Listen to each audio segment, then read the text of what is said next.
Picture this, right in the middle of a massive, wide-open grassy plain, Manabe Hibiki is running for his absolute life, screaming his lungs out for whatever is chasing him to just stop.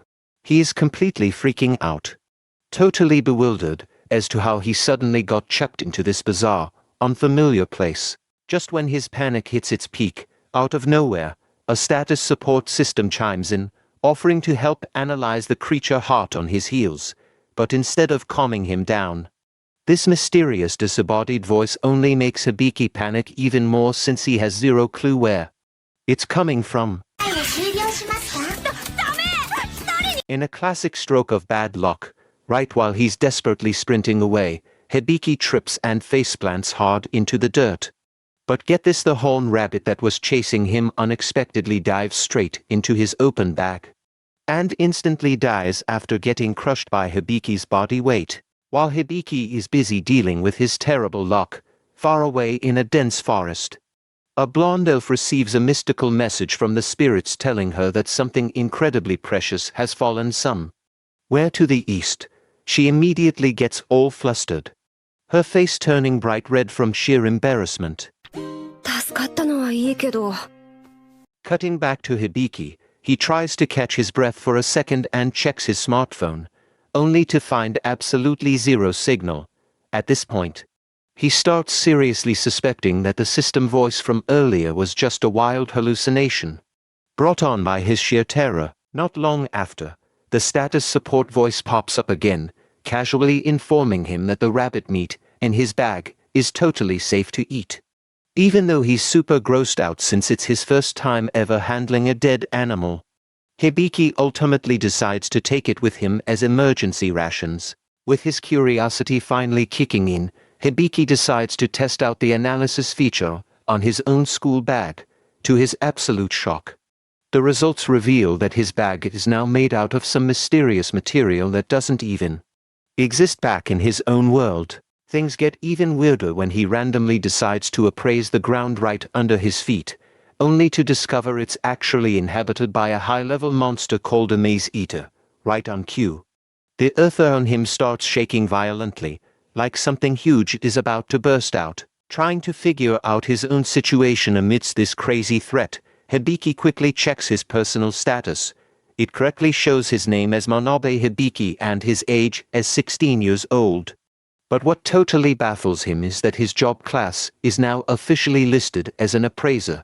Hibiki tries bombarding the status support with questions, but he doesn't get any satisfying answers about his personal info.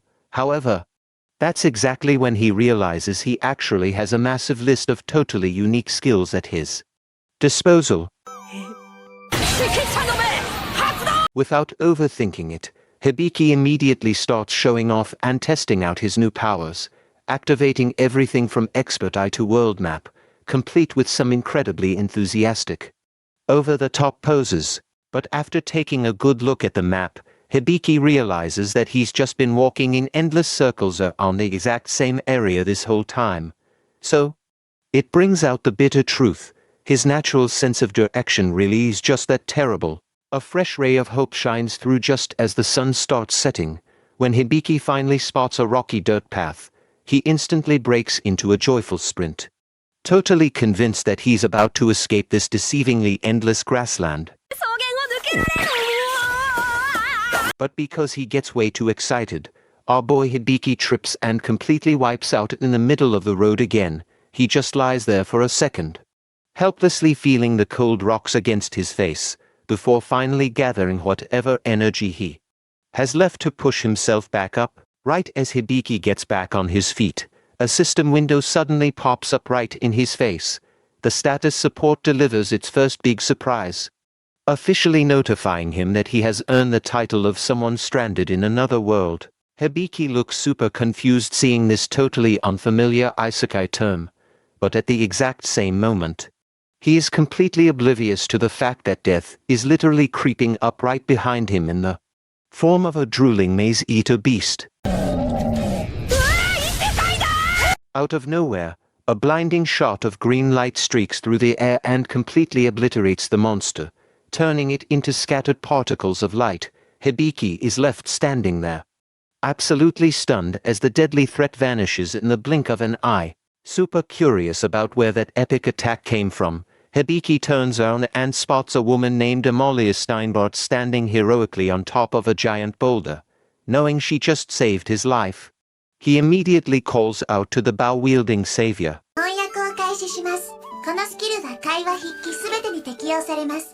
The moment Amalia hops down to approach him, an auto-translation skill suddenly kicks in. Thanks to this, Hibiki is able to bow deeply and properly thank her for saving him from that nasty monster attack. While getting a good look at his rescuer, Hibiki actually assumes that Amalia's pointy ears are just some elaborate cosplay prop. In reality, she's a genuine elf who doesn't even understand a single word of what Hibiki is saying. Amalia starts wondering what on earth a kid like Hibiki is doing out in such a ridiculously dangerous grassland. On the flip side, Hibiki, whose curiosity about this mysterious woman is piquing, decides to go ahead and use his appraisal skill on her.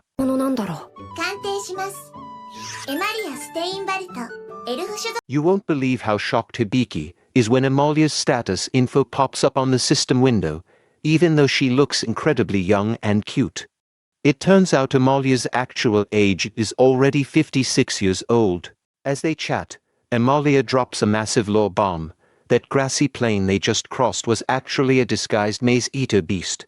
The monster intentionally traps its prey, waiting for them to get completely exhausted before eating them alive. Even while getting a warm, comforting hug from her, Hibiki still manages to ask how old she thinks he is. Hilariously, Amalia guesses he's only 10 years old, even though his real age is already 16.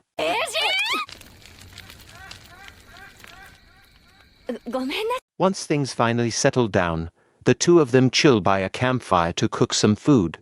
Amalia feels super grateful because the horned rabbit Hibiki brought along is a huge boost to their dinner supplies. For the night, while they're sipping hot tea under the night sky, the cozy vibe instantly shatters when Hibiki hears some wild new info. He is so caught off guard that he literally does a spit take with his tea. It turns out, Amalia casually mentions that the area they are in is part of the Heibrastia kingdom. Hibiki tries to explain that he's from Japan, but Amalia admits she has absolutely never heard of a place like that in her entire life. That harsh reality check makes Hibiki 100% certain that he really has been ice-skate into another world, seeing him looking so dazed and confused. The kind-hearted Amalia promises to escort him all the way to the nearest city. As it gets late into the night, Amalia starts setting up alarm magic around their campsite.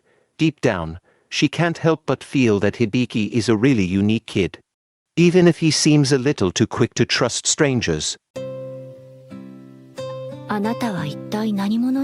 Amalia then remembers the message from the spirits about finding something incredibly precious, and she's totally convinced it was referring to Hibiki. Closing her eyes, she feels so thankful that this precious boy managed to survive out here. Flashing back to way before he got tossed into another world, Manabe Hibiki was just living a totally normal day, hanging out with his friends at a cafe. Mid-conversation, he was complaining about how his height just wasn't increasing at all, even though he felt like a grown-up. Hearing him vent, his buddy Taki deliberately starts teasing him. According to Taki, Hibiki is actually super lucky because his cute face always makes him a massive hit with much older women. But those peaceful school days came to a crashing halt right on the last day before vacation. Just as he was about to step into his classroom, a mysterious, blindingly bright light suddenly engulfed him, instantly whisking him away to this unknown realm. Hibiki snaps back to reality, realizing this is definitely not just a dream as he wakes up under an alien night sky. Amidst all the confusion, the very first thing on his mind is worrying about his friends back home who must be freaking out over his disappearance. When he tries to scope out his surroundings using his appraisal skill, Hibiki finally realizes that the floating green orbs are actually Amalia Steinbart's barrier magic. It turns out the spell functions as an automated alarm system in case any intruders try to sneak Up on them. Curious about his own potential, he immediately checks his personal status again. To his absolute dismay, Hibiki discovers that his job class in this world is just a non-combat appraiser. And to make matters worse, it even has a provisional status attached to it.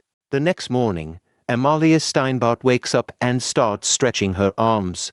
She suddenly gets super awkward when it hits her that she just spent the entire night alone with a teenage boy she literally just met. Manabe Hibiki casually hands back a button that popped off Amalia's shirt, blurting out that her chest size is surprisingly huge. He says it with absolute innocence, genuinely just caught off guard by the observation. As a result of that way too honest comment about her chest, Hibiki instantly receives a devastating strike from Amalia, sending his body flying quite a distance straight into the trees.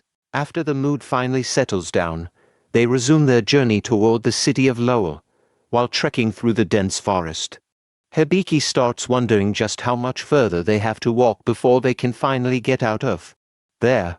Manabe Hibiki casually explains his world map skill to her. This makes Amalia practically jump out of her skin in shock, because that is an insanely rare skill ranked at a whopping triple A tier. Thanks to his naivety, Hibiki actually thinks the ability is nothing special, but in reality, the power to accurately detect travel routes and pinpoint enemy positions is something incredibly rare and highly sought after in this world. Because Hibiki is so completely oblivious to his own overpowered nature, Amalia gets incredibly exasperated with him.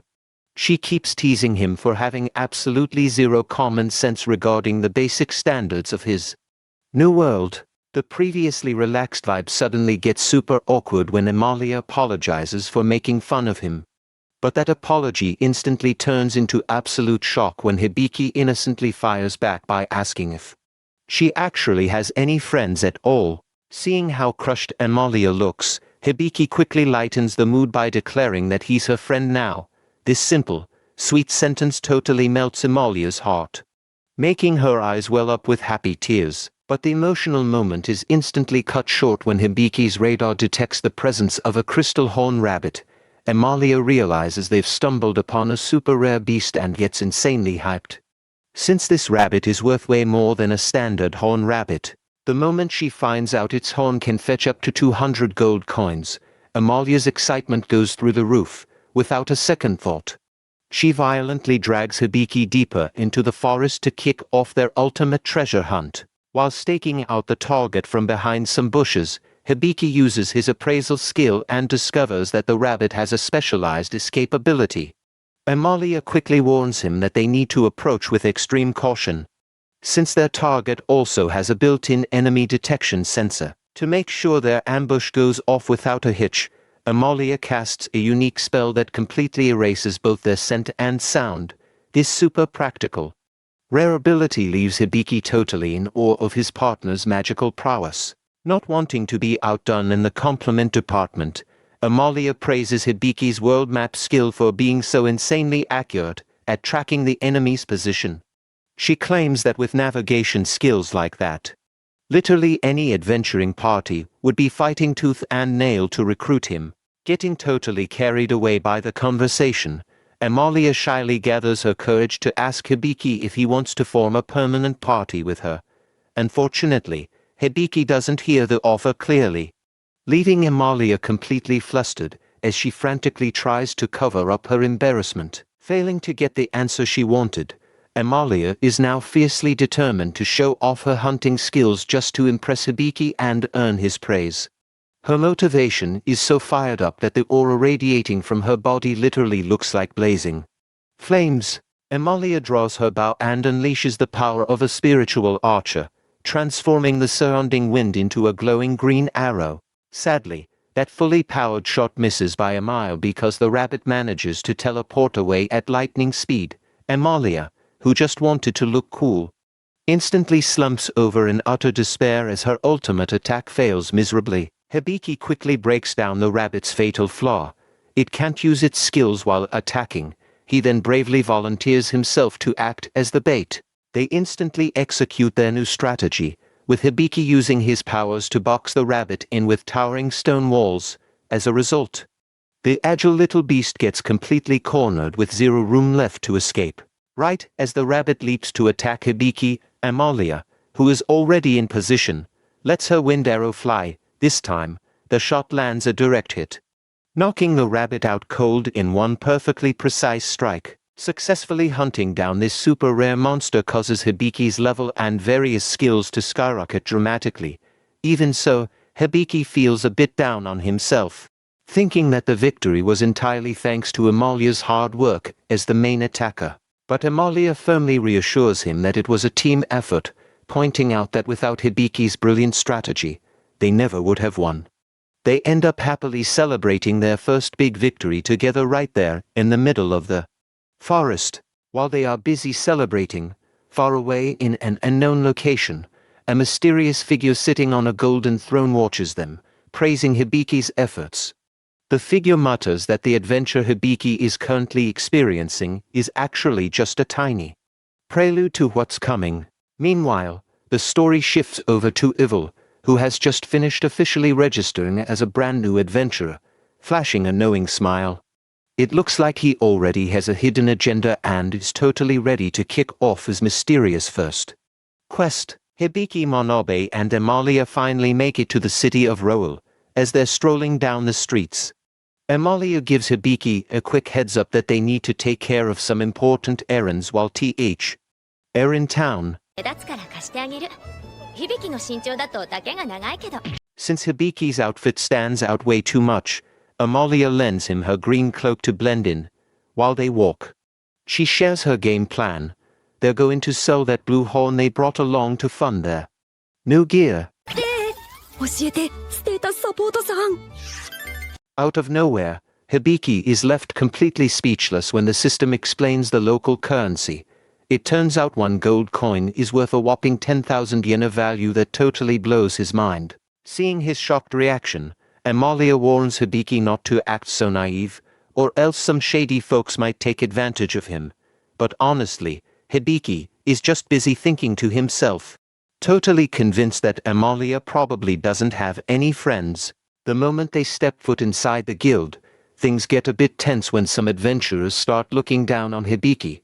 They treat him like a little kid who needs a babysitter, saying he doesn't look like an adventurer at all.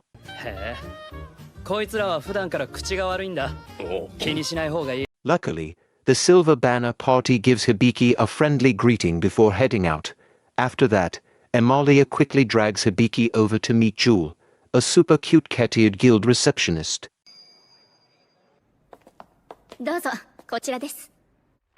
The two of them are then escorted to a private room to meet Bull's Deliad. This is where Hibiki is instantly awestruck seeing Bull's incredibly muscular and imposing physique. Feeling appreciated, Bull enthusiastically flexes his muscles so hard that his clothes literally rip apart. Weirdly enough, this just makes Hibiki even more hyped to see such intense physical dedication.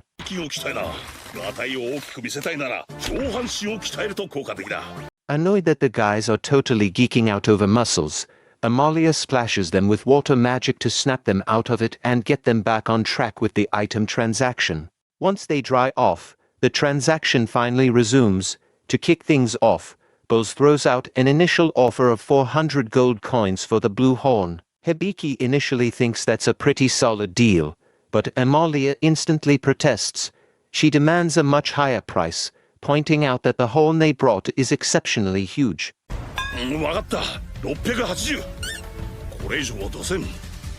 After a pretty fierce haggling session, Amalia manages to score a deal for 700 gold coins, celebrating her massive win with pure joy. On the flip side, Bose has to accept his fate when Jewel announces she's going to dock his pay.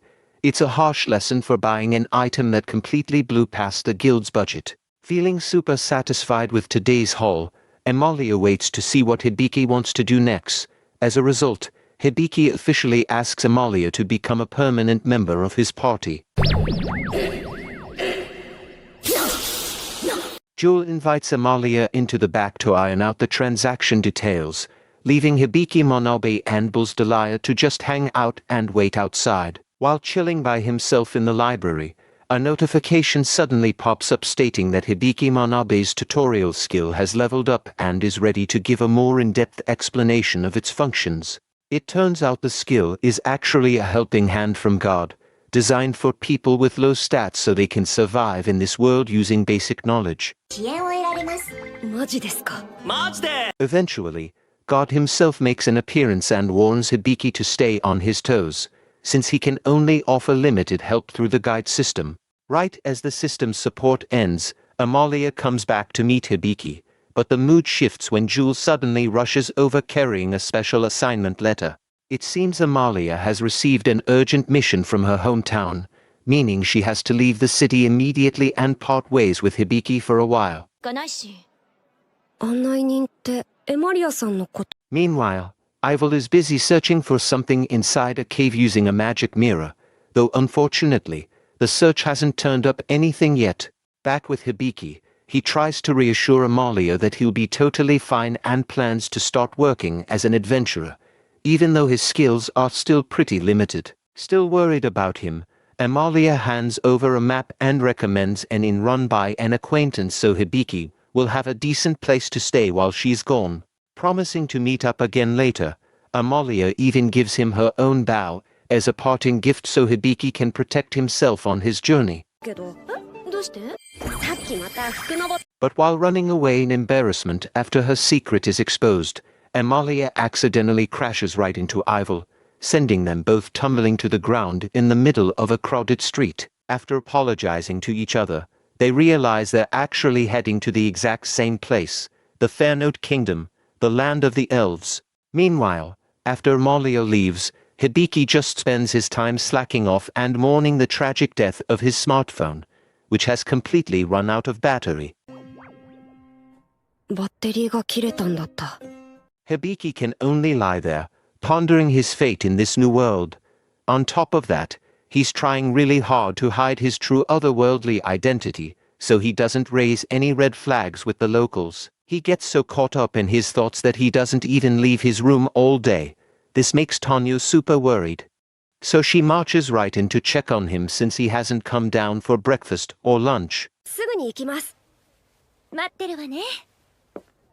On the flip side, Hibiki starts panicking because his cut from the Monster Horn sale is running dangerously low. As a result, he pulls up his status screen to figure out what skills he actually has to make a living. Sifting through all the info, Hibiki notices a few new skills have popped up, and one of them is a medical book. He figures this skill is going to be incredibly useful for surviving out here. However, the system suggests that Hibiki needs to study every single page of the book if he wants to perform high-level medical procedures. Without hesitating, Hibiki agrees to master the entire thing all at once, right then and there. Unexpectedly, the knowledge transfer process is actually super hardcore. All the information is forced directly into his brain, making Hibiki's body tremble violently under the sheer weight of all that knowledge. While Hibiki is still fighting through the pain, Amalia and Ivel are enjoying a relaxing sunset stroll by the river. It turns out they're both chatting about Hibiki, who has been stuck on their minds all day. That chill vibe is suddenly shattered when they are caught up by Stelia, the head maid. She immediately runs up and hugs Amalia, dramatically claiming she hasn't felt the majesty of her master's chest in 5 whole years. Once the reunion drama dies down and they introduce themselves, Ivel suddenly grabs Amalia's arm. She confidently declares that the two of them are now officially party members. A few days later, Hibiki finally finishes his intense study session. He looks absolutely exhausted, but so relieved after enduring that long process to master the entire medical book. Now rocking a brand new adventure outfit, Hibiki takes a walk around town, casually chatting with his system assistant about how tough it is to gather new skills in this world. Feeling that the assistant's title is way too long, Hibiki asks for permission to give her a much cuter, friendlier nickname, Soppo-chan. But their peaceful moment is instantly ruined when they see that adventure party Hibiki met earlier rushing into the guild in a total panic, carrying a severely injured teammate. The situation gets even more desperate because the guildmaster is apparently out of town. Meanwhile, the wound on the party leader's arm is absolutely gruesome and just won't stop bleeding. Seeing how critical things are, Hibiki finally gathers his courage and offers to help, even though he knows his official job class in this world is just an appraiser. The second Hibiki activates his medical scan, a terrifying fact is revealed. The highly dangerous dye-earth poison from a wild plant has already spread throughout the party leader's body. They only have 5 minutes left on the clock. Hibiki has to move fast to perform a total recovery, which includes the near impossible task of regrowing the missing part of his arm. Hibiki is stunned looking at Jade's severed arm. He realizes it's going to cost 650 MP to heal it, but his own mana pool is sitting at a measly 56 points. The tension skyrockets because the dye-earth poison is keeping Jade's bleeding from stopping. To make matters worse, Jewel confirms that not a single adventurer and the building knows high-tier medical magic. Out of nowhere, the system warns him that Jade only has 4 minutes left. Because of this, the system suggests using the contract skills so Hibiki can borrow MP from the people around him. Hibiki jumps right into action, asking the adventurers to transfer their mana to him through the contract. Thankfully, Jade's teammates are more than willing to give up all their energy to save their leader's life. Even though they gather a ton of mana, it turns out they're still just a tiny bit short of the goal.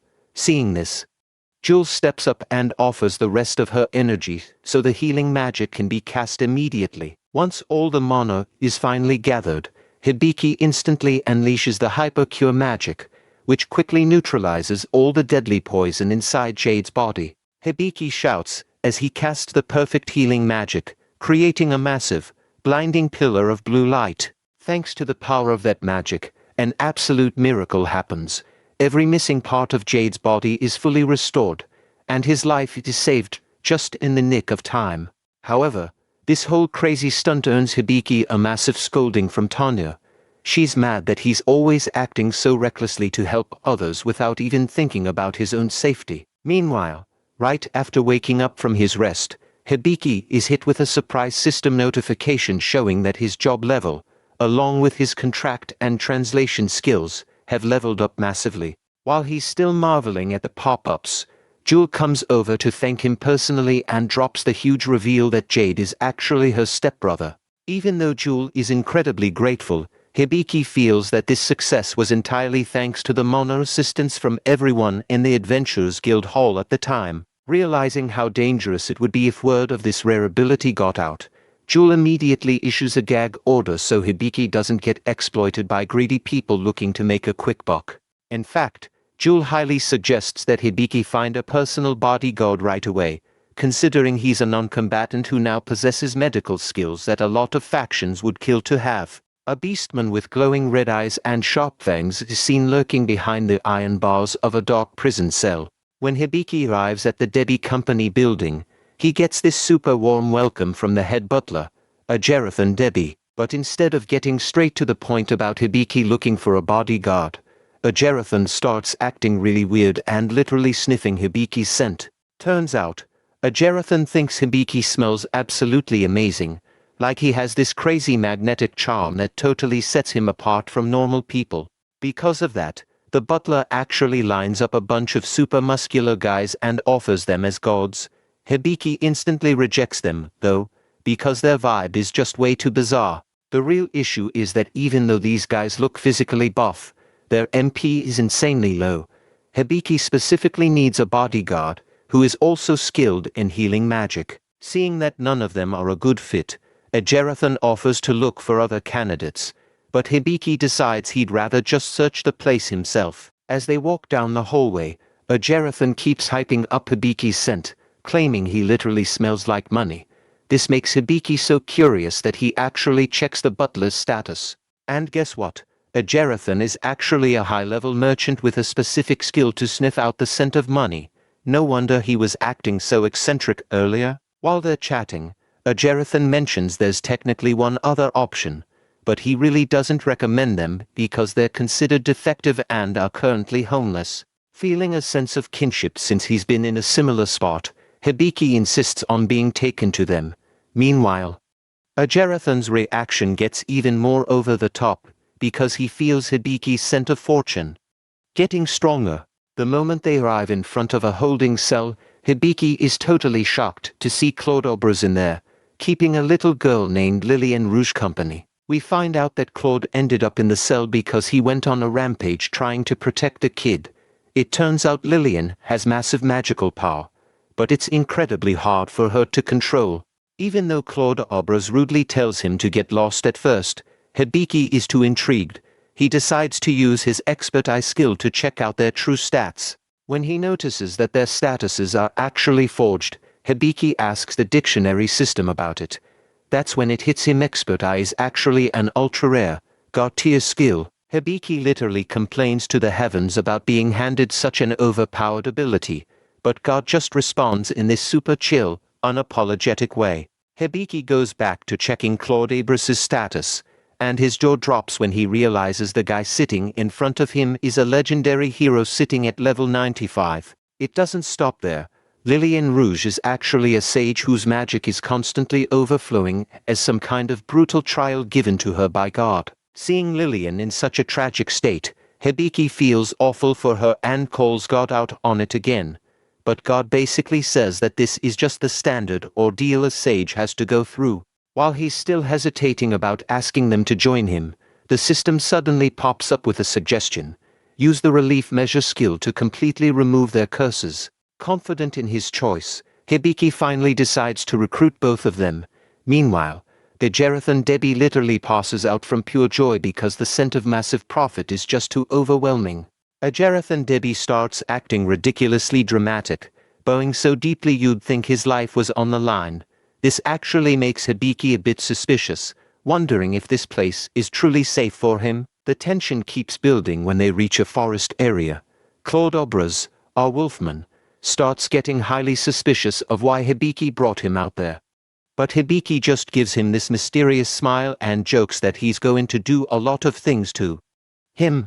Right in the middle of all that suspicion, Hibiki finally clears the air, explaining that his real goal is just to heal Claude Obras. Hearing such an unexpected offer leaves everyone there completely stunned and confused. Seeing a glimmer of hope, Lillian Rouge gets super eager to help since Claude has always protected her. Even though Claude still thinks it's a trap, Lillian immediately tells him to hush because she genuinely wants to save him. However, since the healing process requires a massive amount of energy, Hibiki asks Lillian Rouge to form an MP sharing contract. Without a single second of hesitation, the little girl accepts it with complete trust. The moment the healing magic kicks in, Claude Obras is finally able to stand tall without his crutches, and Lillian Rouge immediately tackles him in a tight hug. Right in that heartwarming moment, Hibiki officially introduces himself to them. Things take a serious turn when Hibiki brings up Claude Abras's curse, thanks to his abilities. Hibiki reveals that he's known from the very start that they are actually a hero and a future great sage. Claude Obras is obviously blown away finding out that Hibiki possesses the God-given expert eye that can see absolute truth. Wasting no time, Hibiki invites Claude to try lifting his curse right then and there. Hibiki quickly activates his relief measure skill to break the shackles. Shortly after, thick purple chains appear, tightly binding Claude Abras's body, followed by a pair of giant silver scissors slowly descending from the sky. Without any mercy, the scissors snap through the energy chains, making Claude Obras scream in agony.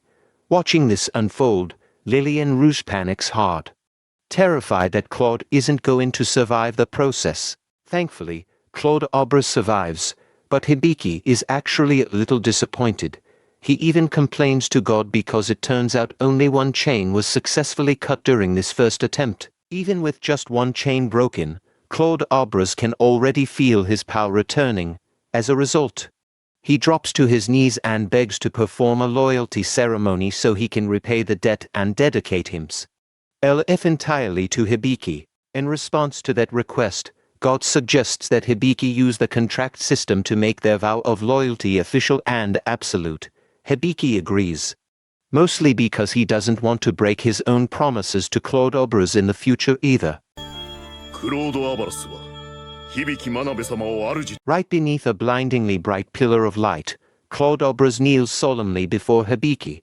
With an unwavering voice, he takes a sacred oath, offering his entire heart and soul to protect his master for life with everything he has. It's such a cool moment when Hibiki calmly replies and officially grants Claude Obras permission to become his servant. The second that permission is spoken, the contract is instantly accepted by the light spirits, triggering an energy sphere to appear on Hibiki's wrist. Even the sky reacts, forming a circular halo of light around the sun as a sign that the universe itself has blessed this master-servant bond. As physical proof, a glowing emblem appears simultaneously on Claude Obras's chest and Hibiki's hand. Claude then explains that the symbol is the crest of the light spirit, a permanent mark showing that his loyalty is now officially recognized by magical forces. Once the sacred ceremony wraps up, Claude asks Hibiki to just call him by his name without any formal titles. Hibiki welcomes the request with a warm smile, admitting he's super excited to start working together. You just have to love Claude Obras's wide smile after being accepted by his master, while Lillian Rouge looks so incredibly happy, clapping her hands as she watches the two of them. In a wild twist, Claude Obras drops a massive secret. Lillian Rouge's skill actually didn't come from the main god, but from the magic god. This instantly makes the main god break into a cold sweat since his cover is totally blown. Things escalate quickly when the magic god suddenly appears right behind the main god, glaring daggers at him. Without a single word spoken, the main god instantly realizes he is in deep trouble. Seeing the mood get so tense out of nowhere, Hibiki is just frozen in place. That's when the magic god explains that erasing a skill that's already been granted to someone is definitely not an easy task. Curious about this incredibly authoritative figure, Hibiki asks who he really is. As soon as he introduces himself as the true magic god, both Claude Obras and Hibiki are absolutely floored. But there's a silver lining for them. Luckily, Hibiki has the grimoire skill, which can be used to regulate Lillian Rouge's MP and magical power so it won't endanger her anymore. With a quick wink, the magic god adds that his administration system will automatically activate every time the grimoire is used. Hearing this perfect solution, Hibiki feels so relieved and immediately expresses his gratitude. On the flip side, the main god is backed into a corner after being threatened with a trip inside the Iron Maiden. While this divine chaos is going on, Hibiki tries to reassure Claude Obras that everything is going to be just fine from here on out. Lillian Rouge looks absolutely thrilled to hear the news, and Claude Obras is even crying tears of joy.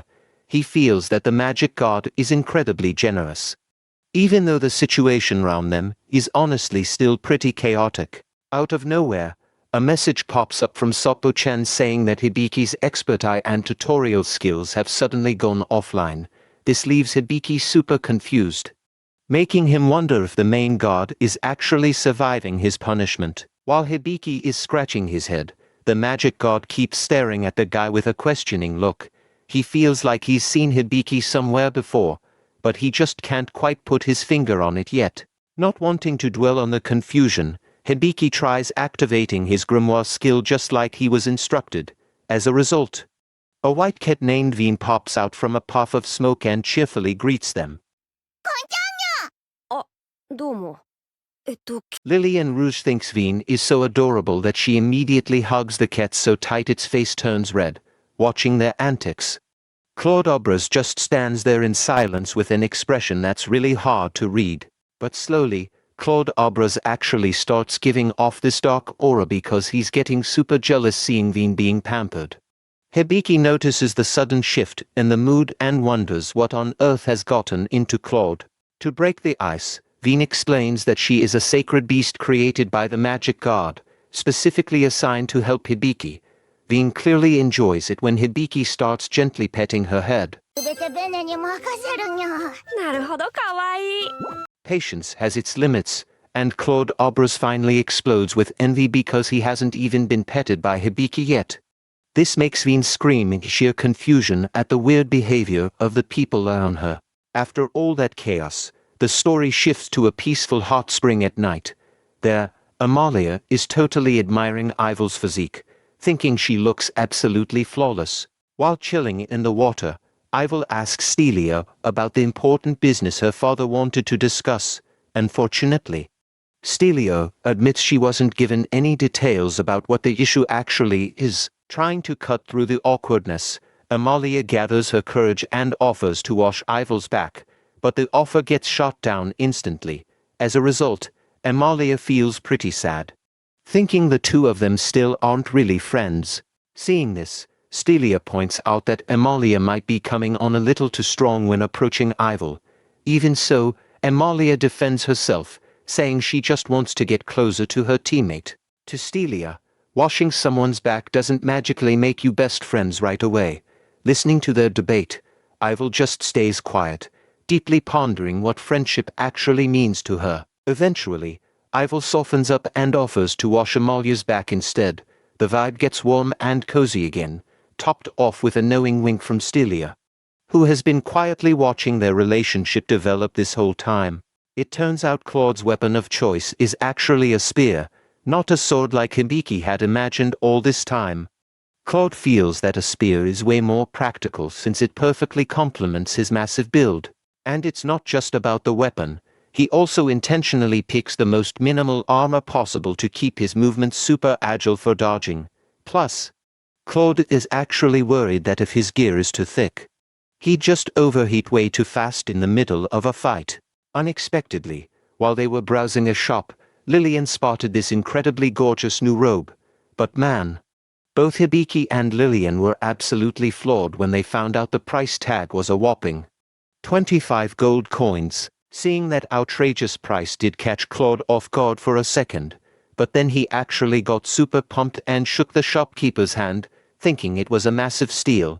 Meanwhile, poor Hibiki was just standing there sweating bullets, dreading the state of his wallet. Feeling totally guilty, Lillian wanted to just cancel the purchase, but Hibiki immediately stepped in and firmly declared that her safety was worth way more than any amount of money. Hibiki's kindness actually left a huge impression on the shopkeeper, who couldn't help but praise him. Because of that, Hibiki just went all out and told Lillian to pick out a magic staff too. Even though internally he was starting to panic about their rapidly shrinking funds, Lillian was so touched by this that she finally gathered the courage to call Hibiki Oni-chan. The whole vibe got so much warmer as they laughed together, finally dropping all those stiff formalities they had been using. On the flip side, Veen wasn't about to be left out and immediately started whining for a gift too. She ended up picking out an expensive blue necklace that mercilessly drained the very last of the cash in Hibiki's wallet. Once training officially kicked off, Veen explained that Hibiki and Lillian were honestly total noobs when it came to adventure basics. Because of that, they were absolutely required to learn magic control from scratch so they wouldn't end up being a danger to themselves. Hibiki, who was already hyped up imagining all sorts of flashy magic spells, had to swallow a pretty bitter pill. According to Veen, he might honestly only be suited for learning low-level household magic. Even though he was super bummed about not being able to use offensive magic, the two of them obediently followed along. Ultimately, they officially accepted Veen as their teacher to kick off their real magic training. Before getting started, Veen had to register Hibiki as the one responsible for Lillian's magic, and she did it in a pretty wild way. Out of nowhere, she bit down on Hibiki's finger so hard that the poor guy literally screamed in pain. With the administrative stuff out of the way, Veen restricted Lillian's magical output for safety reasons. Now it was Hibiki's turn to tackle the crucial step, learning energy circulation so he could control magic properly. Following the instructions, Claude got ready to channel his energy directly into Hibiki's body. This was super risky, considering Veen had already given a stern warning that Hibiki's physical body didn't have enough magic resistance to handle a massive surge of energy. The moment Claude started channeling his magic, the energy just exploded completely out of control. A massive blast erupted right in their hands without mercy, making Hibiki scream at the top of his lungs because he just couldn't withstand that raw power. Right after that crazy energy explosion, Hibiki was suddenly thrown into this eerily silent, pitch-black space. While he was completely disoriented and unable to feel anything, a bright white light suddenly appeared and called out for him to come closer, but the second he stepped toward the light, Hibiki was shocked to find Anastasia sitting right there by the edge of a lake. The atmosphere was incredibly peaceful, complete with fireflies dancing beautifully under the moonlight. That question shook Hibiki even more when he suddenly realized that he had actually transformed into Claude. It turns out, he had accidentally stumbled into experiencing a deeply personal, fragmented memory from Claude and Anastasia's past. Through these flowing memories, Hibiki could genuinely feel just how close their bond was, having been together since they were kids. To Claude, Anastasia was honestly the most beautiful elf he had ever laid eyes on in his entire life. Tragically, that gorgeous memory suddenly twisted into a bloody, tear-filled nightmare. Hibiki could actually feel the soul-crushing grief Claude experienced as he watched Anastasia die a gruesome death, each from an arrow attack on that blood-soaked night. That horrifyingly vivid vision eventually caused Hibiki to wake up from his faint, screaming hysterically. He was completely dazed for a moment, even questioning his own identity because his consciousness had sunk way too deep into Claude's memories. Sopo-chan then explained that all of this was just the after-effect of Claude's overwhelmingly massive magic flow. Once he calmed down, Hibiki's curiosity took over, and he actually started asking if there were any embarrassing secrets or funny moments of Claude caught in those memories. Trying to take his mind off that whole ordeal, Hibiki finally shifted his focus to practicing his household magic. He had to willingly grind through various daily chores while constantly triggering his magic energy just to catch the attention of the spirits. As a result, Hibiki got super fired up and tackled everything solo, hoping the spirits would agree to teach him, even though his body was getting pretty exhausted. He kept pushing himself because he knew there were zero shortcuts to mastering this kind of magic. But right when he was totally in the zone cleaning, Claude suddenly showed up to call him for dinner, only to slip and spill water everywhere. Seeing that, Hibiki spontaneously called Claude adorable, which instantly made the big guy totally flustered and embarrassed. Even with that little interruption, the training kept going until the entire hallway was sparkling clean, all thanks to Hibiki's overflowing enthusiasm. Unfortunately, up to this point, Hibiki still hadn't seen any signs that he had actually managed to master the magic. Hibiki felt incredibly proud because his hard work scrubbing the hallway really paid off. The floor was so shiny now that the hostess walking by just couldn't resist giving him some well-deserved praise. The hostess was so thrilled with Hibiki's work that she promised to give him an extra serving of food as a reward, which Hibiki instantly welcomed with a massive, joyful cheer.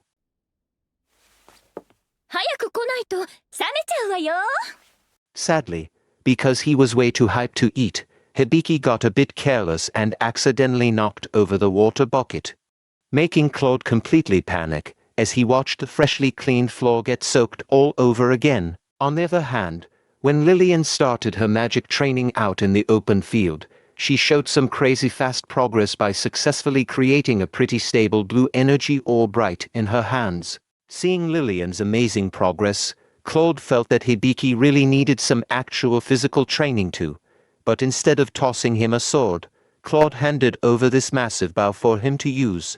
It turned out that drawing that bow was way heavier than anyone could have imagined. Hibiki's hands were shaking so violently that all his arrows just scattered and dropped before they even had a chance to hit the target. Hibiki eventually collapsed from pure exhaustion with completely blistered palms, but instead of letting him catch his breath, Claude straight up told him to use healing magic so they could jump right back into training. Hibiki kept firing off arrows from a distance while Lillian and White Cat just stood back and watched the whole spectacle unfold. Meanwhile, far away in another location, Amalia was trekking through the forest alongside an elf maid, secretly wondering to herself what in the world Hibiki was up to right now. Along the way, they bumped into a dark-haired girl and started discussing a shortcut that cut right through an old fortress, which was rumored to be haunted by some pretty mischievous spirits. Instead of being spooked by the ghost rumors, the dark-haired girl was actually super pumped about hunting for treasure there. Amalia had no choice but to agree since her coin pouch was honestly starting to look pretty light.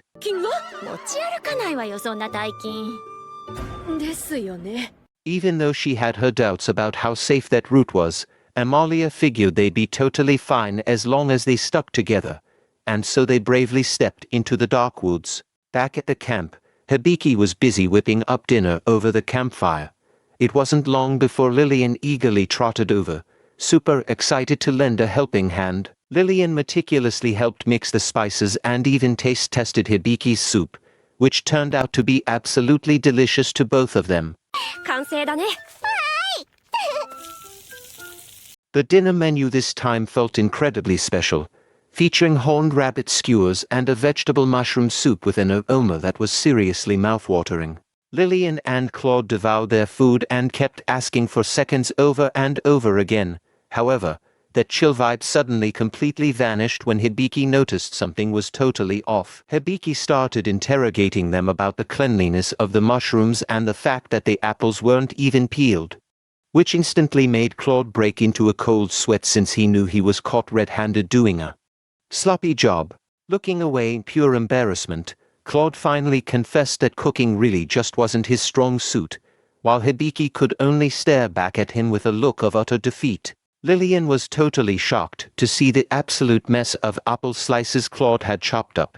As a result, the wolf hero could only hang his head in shame, sweating bullets over being exposed as a total disaster in the kitchen. Even though he completely sucked at cutting fruit, Claude tried to change the subject when Hibiki asked about dismantling monsters, brimming with confidence.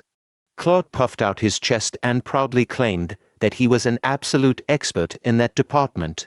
But Hibiki just roasted Claude's cooking skills, insisting they were still downright awful, refusing to back down. Claude defended himself by claiming that all his clumsiness was actually just a side effect of the curse he was currently under. Hearing Claude promise to be way more useful once his curse is finally broken, Hibiki could only give a resigned smile. Meanwhile, White Cat, who was chilling right there, threw in a super snarky comment saying that was basically never going to happen. Hibiki was so insanely curious about the origins of this bad luck that he had to ask who actually cursed Claude in the first place. Sadly, it turns out Claude himself had no clue who the mastermind behind his transformation was. A little while later, the mood got pretty melancholic as Hibiki sat brooding by the river, just wanting to go home already. But his daydreaming was totally shattered when Sapo-chan reported that he had just unlocked a brand new skill called Bubble Wash. The hype over the new skill was abruptly cut short when Sapo-chan flashed a warning on the digital map, completely out of nowhere. A rushing boar monster was charging at full speed right toward them with crazy aggression. This was the perfect moment for Claude to prove White Cat's words and show that he truly was a hero, wasting absolutely no time. Claude dashed forward and unleashed his mastery skill to completely obliterate that wild boar in a single strike. Lillian and Hibiki were totally blown away by that display of power, but they couldn't afford to relax for too long. They had to deal with the monster's carcass ASAP so the smell of blood wouldn't attract any other predators to their spot. Relying on her water magic, Lillian quickly cast odor isolation to instantly wipe out the boar's nasty stench. Once the area felt safe again, Claude invited Hibiki to learn how to dismantle a monster, figuring it was the perfect time since They had fresh practice material right there. Instead of having a calm learning session, Hibiki got totally creeped out seeing Claude gripping that massive knife with glowing eyes. He honestly felt like Claude's intense enthusiasm was just a sneaky way to get revenge for getting roasted earlier. While Hibiki was busy dealing with knives, over in another location, Amalia, the elf maid, and a dark-haired girl were busy exploring that old building. They were actively combing through the ruins on top of a cliff, desperately searching for treasure. Amalia was obviously super stoked when she managed to find a pile of gold, but the vibe there suddenly got really weird. Amidst this thick purple fog, the elf maid started acting all flirty and pulled Amalia into a super tight hug.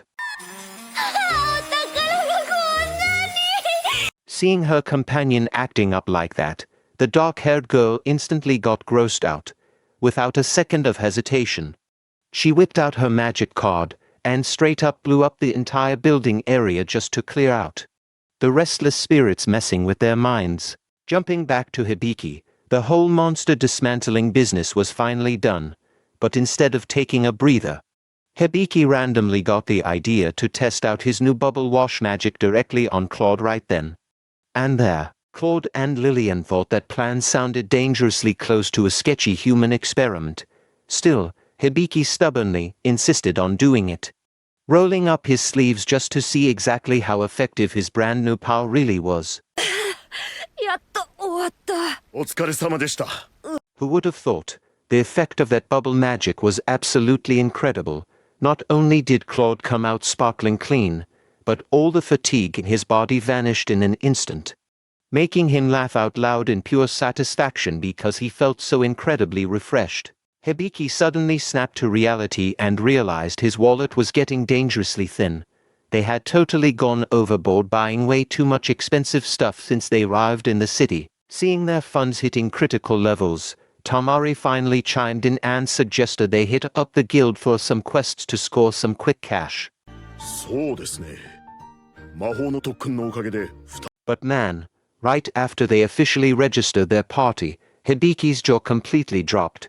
He was staring at a mountain of quest papers, and the sheer amount of them was just absolutely insane. Claude stepped in to explain that, since they were taking low-rank quests, they actually had to grab a ton of them at once just to make decent money at a reasonable pace. While sifting through that massive pile, they actually spotted a bounty for a thief with a fluffy tail.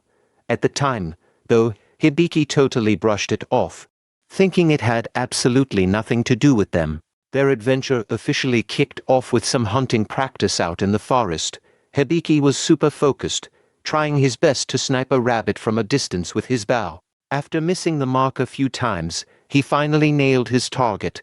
Claude was actually pretty impressed and gave him a really solid passing grade for a beginner. While Hibiki was busy grinding his archery skills, Miller and Tamari showed up carrying some Mechikachika fruit. Turns out, this fruit has a super unique feature. You can use it as a trail marker if you ever get lost. Miller was so hyped about finding the fruit that she literally screamed at the top of her lungs with pure excitement. But during their downtime, the mood shifted. Hibiki suddenly thought about his friends back in his original world and started wondering how he could find a way back home. Meanwhile, we cut to Ival camping out.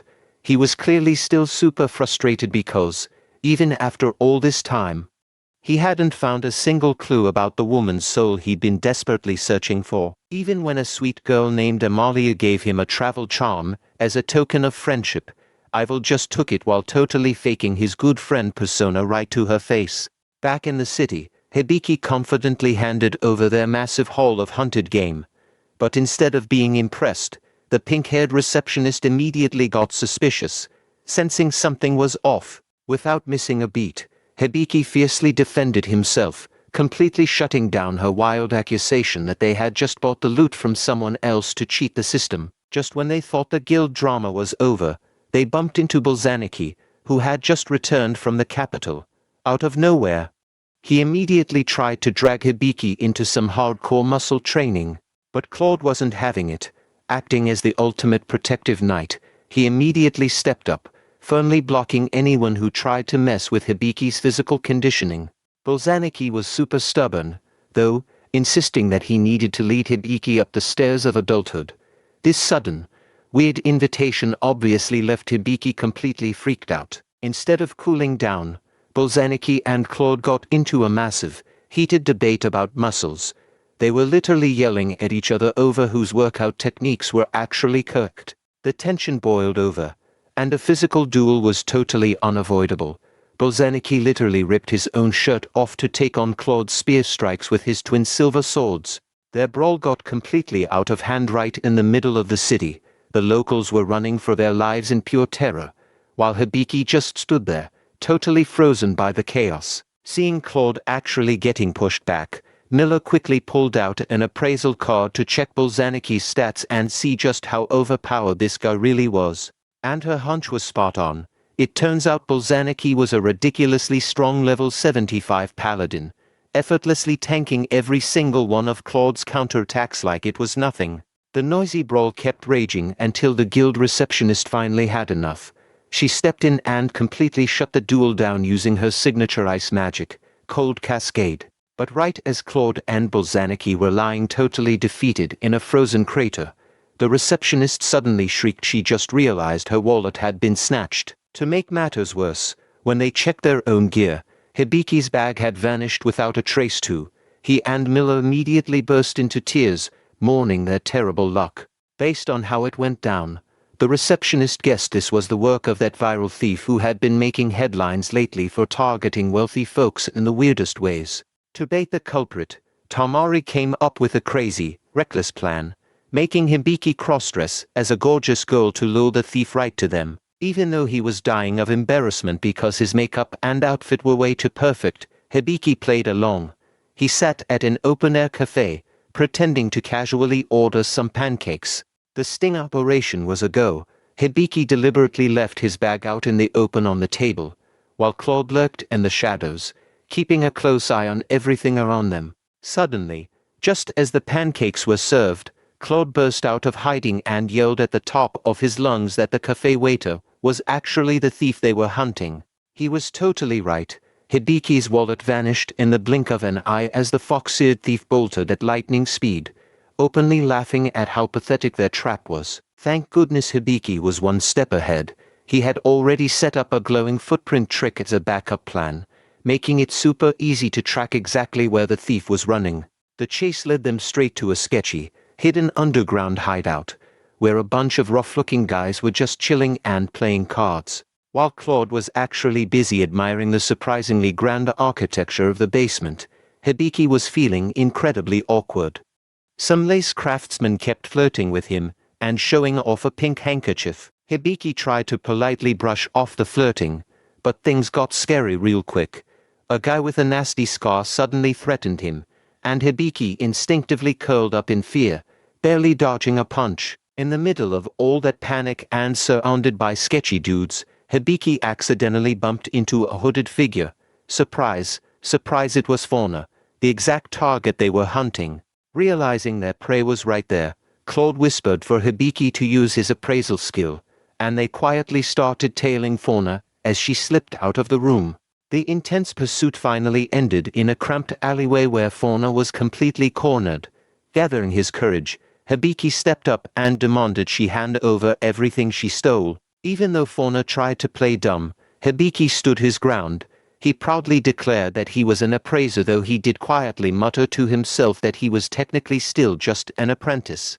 Claude backed him up perfectly, confidently stating that Hibiki's appraisals never miss the mark. He told Fauna to just give up since her cover was totally blown from the start. With her back against the wall, Hibiki exposed her biggest secret. She was Fauna, a notorious bandit with an ultra-rare skill that let her shape-shift parts of her tail. Knowing her disguise was useless now, Fauna dropped the act and revealed her true form as a stunning fox girl. The transformation was so rare that even Claude was genuinely caught off guard. But just when Hibiki thought he had one, reality hit him like a truck. His whole fake wallet decoy plan was a total flop because Fauna had actually swiped his real wallet back when they crossed paths. The cafe. Fauna even had the nerve to mock him for how broke he was. Hibiki frantically checked his pockets, and a horrifying realization dawned on him: they had walked right into her trap. Before they could even react, a massive pile of wooden logs in the alley came crashing down on them. Thankfully, Claude's reflexes were insane, and he snatched Hibiki and Miller out of the way right before they got crushed. Claude yelled at Hibiki to chase after Fauna on his own, but with his awful luck, Hibiki immediately stepped right into a hidden snare. The rope yanked him up into the air, leaving him dangling completely upside down. Seeing how easily Hibiki fell for it, Fauna laughed her head off. She mercilessly teased him, saying a supposedly great appraiser shouldn't be so sloppy when chasing a pro bandit like her. But then came the ultimate plot twist. Because he was hanging upside down, Hibiki's disguise slipped, and Fauna screamed in pure shock when she realized the girl she kidnapped was actually a dude, even though she was super confused about why he was cross-dressing in the first place. Fauna thought the whole situation was absolutely hilarious and just kept laughing as Hibiki helplessly squirmed in the trap. Eventually, Fauna made a deal. She agreed to cut him down, but only on one condition. Hibiki had to use his skills to appraise a few of her personal treasures. Having zero options, Hibiki started the appraisal session. First up was a gold ring set with a red gemstone, which he confirmed was of incredibly pure, high-quality make. Next, she handed him what looked like a pearl necklace, but her face totally dropped in disappointment when Hibiki revealed they were just regular old stones picked up from a field. After that came a silver dagger, which turned out to be just a dull ceremonial prop. Despite the bad news, Fauna was actually really impressed and praised just how insanely accurate Hibiki's appraisal skills were. For the final item, she pulled out a super simple-looking wooden bracelet.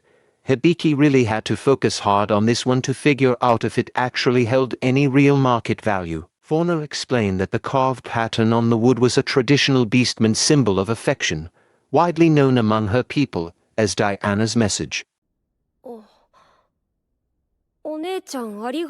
When Hibiki managed to read the hidden inscription on the bracelet, he revealed it was a heartfelt thank you message from Fauna's little brother. Hearing that left her completely speechless. Stunned, Fauna sat down and opened up, explaining that it was a gift from her brother. She had taken it to so many different appraisers before, but literally none of them could read it. Then it clicked for her: her little brother didn't even know how to write. She realized that Hibiki wasn't just reading text.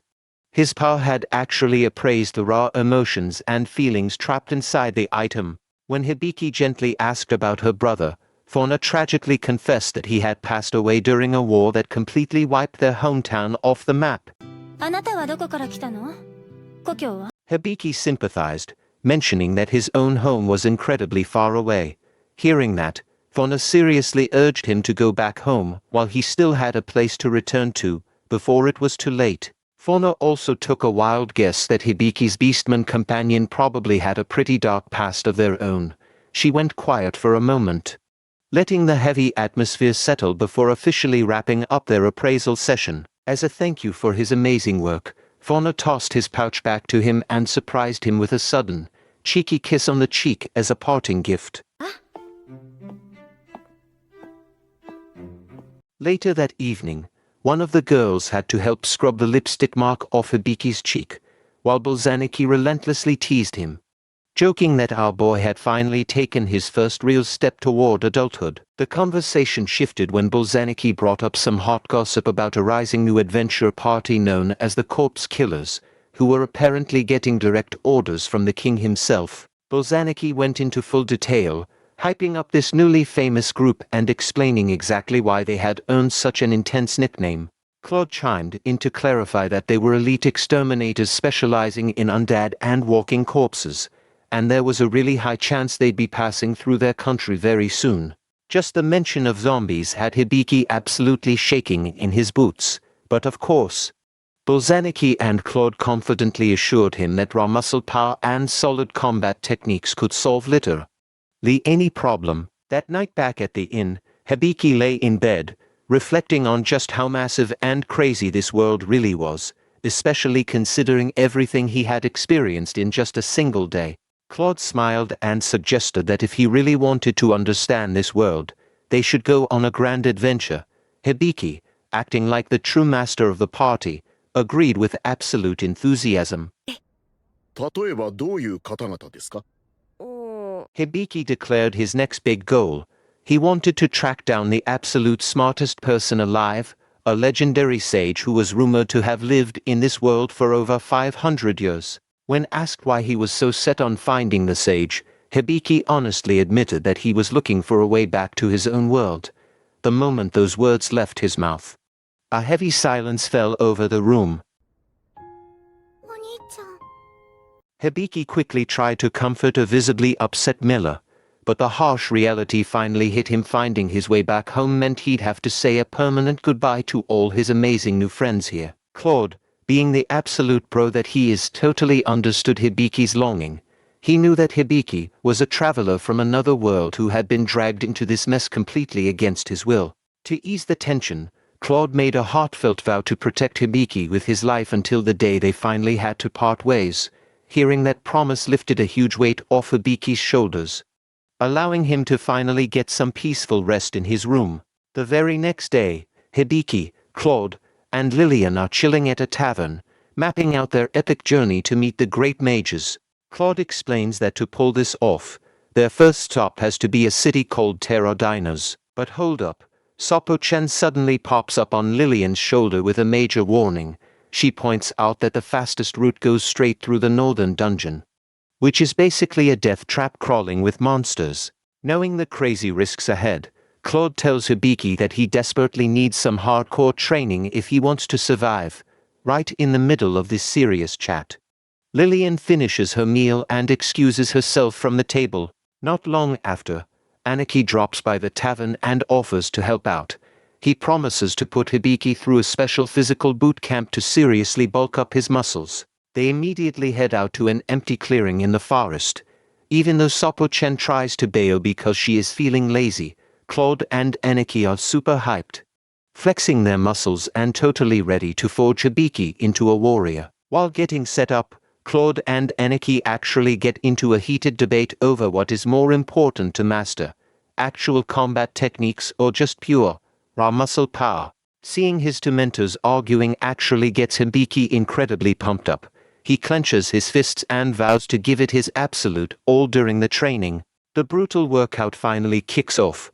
Hibiki is forced to do sit-ups while holding a massive boulder, watch Aniki crush walnuts with his bare hands, and even fish for rocks, which completely dizzy Sopo-chan. While Hibiki is grinding it out, Lillian and Sopo-chan are watching from a distance.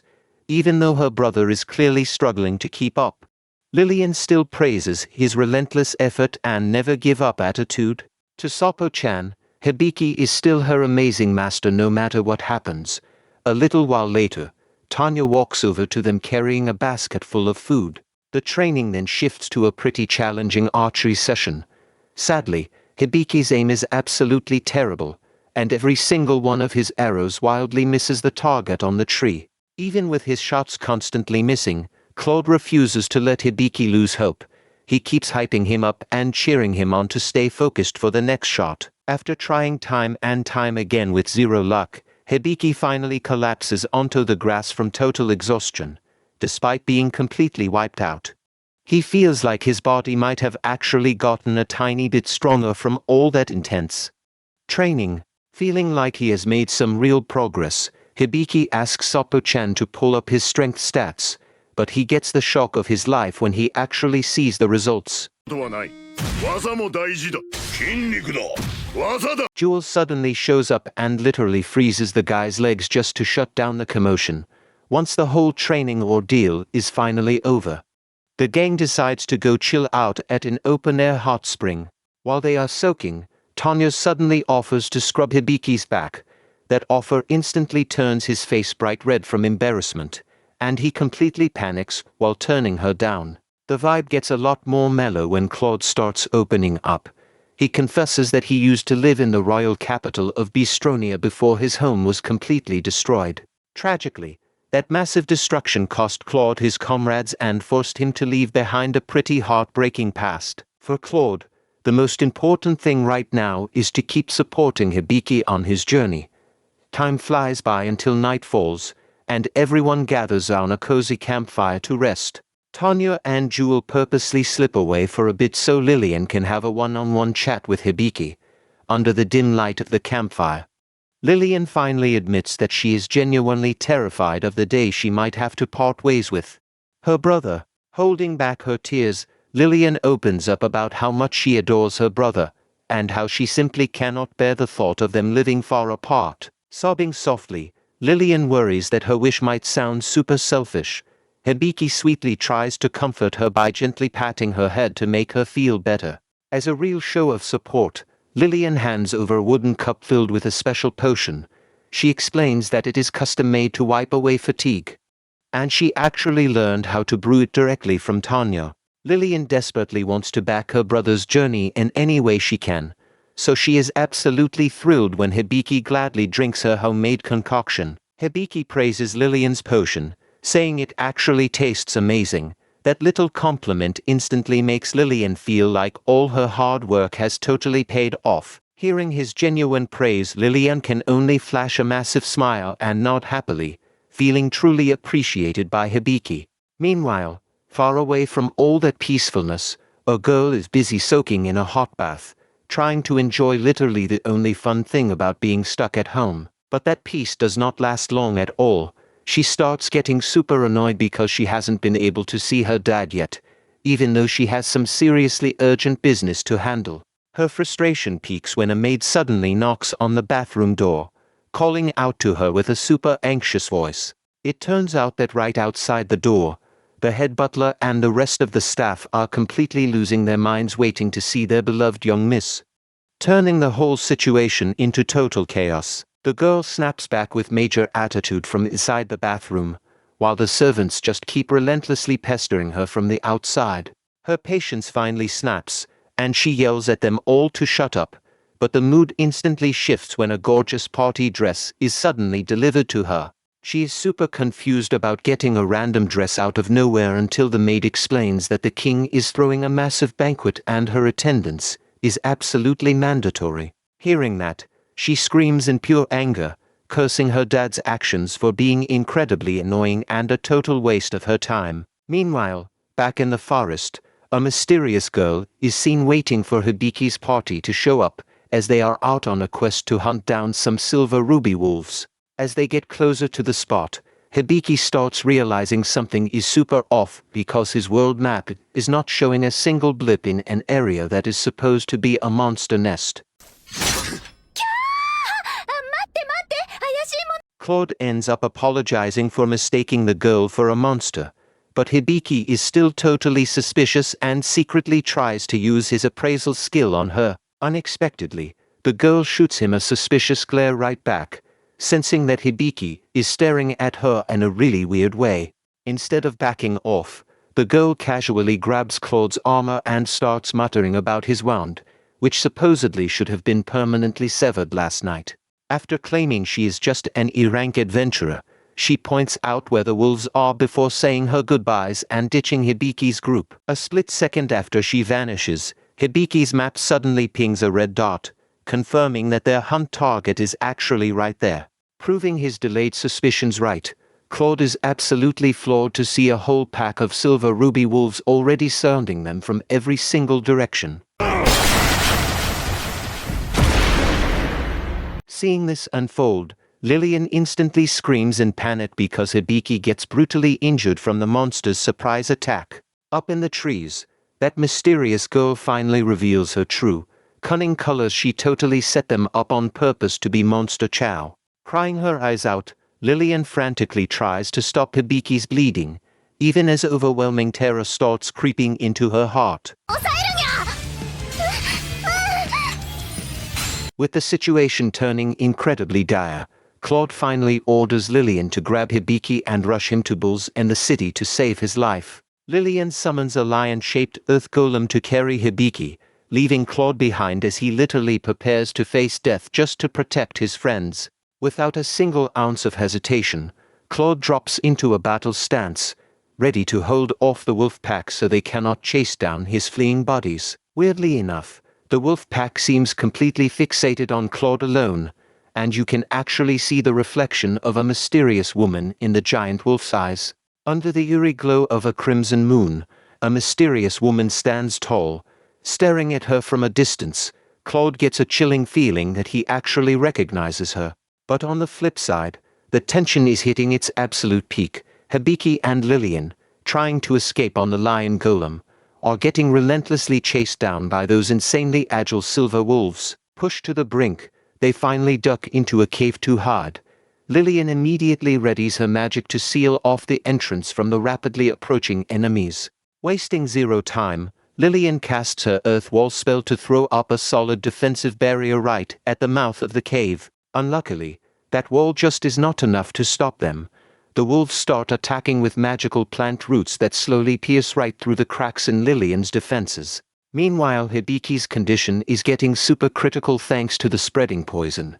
At his absolute limit, he tries to keep his cool and boots up the medical support system to find a cure. Just as Lillian is fighting tooth and nail to maintain her wind shield and Hibiki is on the verge of passing out, a notification suddenly pops up saying his skill level has massively leveled up. He jumps on that chance immediately. Hibiki triggers his hyper cure skill, which instantly neutralizes all the deadly poison coursing through his veins. The second he is healed, Hibiki follows the system's advice to summon a divine beast through Veen's power, the little guy he only ever knew as a regular tiny cat.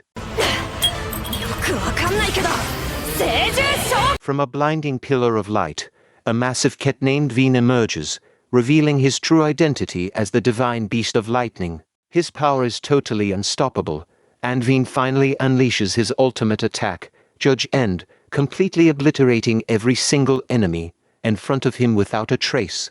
With the threat wiped out, Veen shrinks right back down to his cute little cat form, since the duration of that insane power is actually super short. The cave drama is sorted, but Hibiki knows Claude is still in massive danger right now.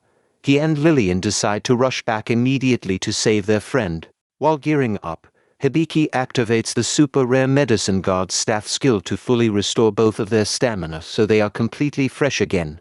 Out of nowhere, a tiny sprout suddenly grows and transforms into the legendary godly bow, Hibiki's very own exclusive weapon packed with unbelievable power. When Hibiki tries drawing the bowstring, a brilliant arrow of light shoots fiercely into the sky, leaving both Lillian and Veen completely in awe. Armed with this epic new weapon, Hibiki is feeling way more confident about fighting. They immediately sprint towards Claude's location. It turns out this entire crazy event is being closely watched by the gods. They are starting to see some massive potential in Hibiki, all depending on how he decides to use his brand new blessings.